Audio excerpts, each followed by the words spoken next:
आज आहे खंडेनवमी आणि त्यानिमित्तानंच मी घरी पुरणपोळी केलेली आणि पुरणपोळी म्हटलं की कटाची आमटी तर आलीच आणि ही कटाची आमटी तर माझ्या घरच्यांना इतकी आवडली की बासच.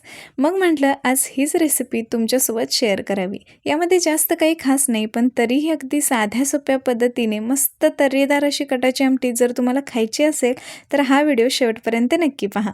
तर त्यासाठी इथं बघा मी 2 चमचे तीळ, 1 चमचे जिरे आणि थोडेसे खडे मसाले यांना मी थोडंसं भाजून यामध्ये थोडीशी कोथिंबीर घातली आणि याचं एक वाटण बनवून घेतलं. आणि पुन्हा एका पातेल्यामध्ये 2 चमचे तेल घातले, त्यामध्ये जिरे, मोहरी, कढीपत्ता घालायचा आहे आणि आपण बनवून घेतलेलं वाटण त्यामध्ये घालायचं आहे. त्याला थोडंसं परतून घ्यायचं आहे आणि पुन्हा यामध्ये आपल्याला मसाले घालायचे आहेत.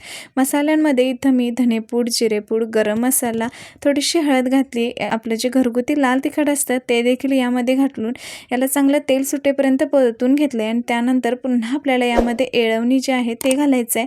1 चमचा पुरण मी यामध्ये घातलं आहे, चवीनुसार मीठ घातलं आहे, वरून भरपूर अशी कोथिंबीर घालायची आहे आणि अगदीच एक 10 ते 15 मिनटं मस्त अशी आमटी आपल्याला उकळून घ्यायची आहे. कटाची आमटी तर तयार आहे, पण तुम्ही चॅनल सबस्क्राईब जरूर करा.